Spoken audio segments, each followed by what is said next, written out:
Hi, my name is Daniel and welcome to SoftRock's training video number 2 for Quikslope5 basic tasks. Today we're going to cover some of the basic features in Quikslope5.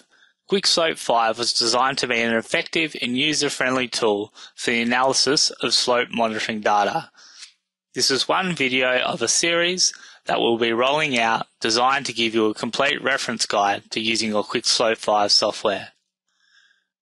To start off with, we're going to look at the main window for Quikslope5.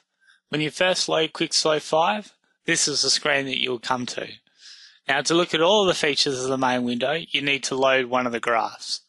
So with my project already loaded, I'm going to go to the east wall cluster and load the prism starting off with MPE.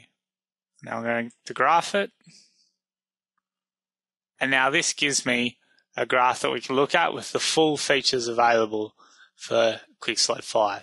Now, looking at the screen, let's start from the bottom. We have the status line. We have the database that we are looking at and the SQL server that the database resides on. Now, looking at the main part of the window, the graph, along the x-axis, we have the date the measurement was taken. And then on the y-axis direction, we have the actual distance, the actual recorded measurement of that prism. Obviously, in the middle, you have the graph. On the other side, we have the legend box. It gives you, for that particular coloured point, what the name of the prism is. At the top of the graph, we have all the graph information, the type of information that's on the graph. In this case, it's adjusted distance. The dates, this is where there's any date filter that's been put onto the graph. Is it shaped or unshaped data? What cluster this prism belongs to? And then the prism name itself, and also the last reading taken from the prism. So from there, we move on to the annotation toolbar. Later in the video, we'll go into detail with what each of the main buttons on the toolbars do. Up here we have, again, this is where you can select the type of graph that you wish to run, what cluster to select, if you want to select an individual prism to be graphed. Now we have the graphing toolbar here, and then finally we have the system toolbar, and then you have your menu options up here.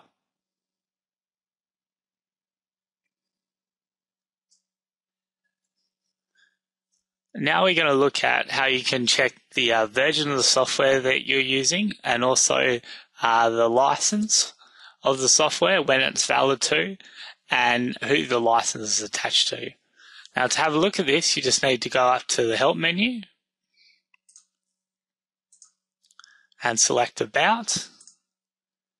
And here you can see, you can have a look at when the license is valid to, who the license is attached to up here, and also what current version of the software that you're using.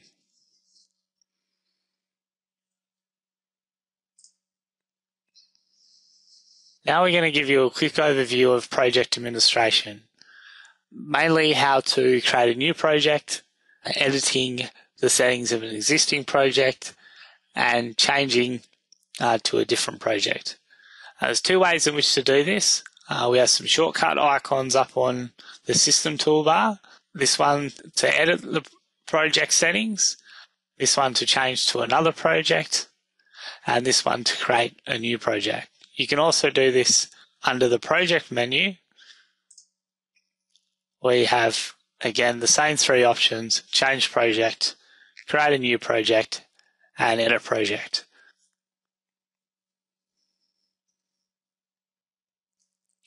Now we're going to move on to graphing data concepts, first looking at raw and shaped data. Note in Quikslope5 that the original raw data has never changed.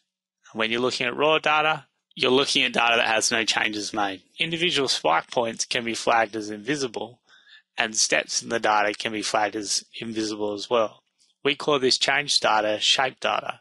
Shaped data is much easier to work with, as with the spike points and the step points that you want removed, you can see how the movement is really trending. Now let's take a closer look at the graph points. Now we've loaded a different prism in the database, so we can show you the difference between viewing raw data and shape data. At the moment, I'm viewing raw data, and as you can see, it's not a very nice graph to look at. It's difficult to see the true movement because the steps are in the way, but with this graph, we've marked the step points to be removed. So if I go and right-click on the graph and hide the step points and view the shape data, we can now look at the true movement of the prism. We can also remove any spike points in this graph, which we've gone and done earlier. So now to hide these marked points, we just right-click on the graph and select Hide Marked Points. Now you can see the real movement in the graph. It's important to remember that the integrity of the data in the database is intact. We aren't editing the data, just tagging particular points to help us see the real movement.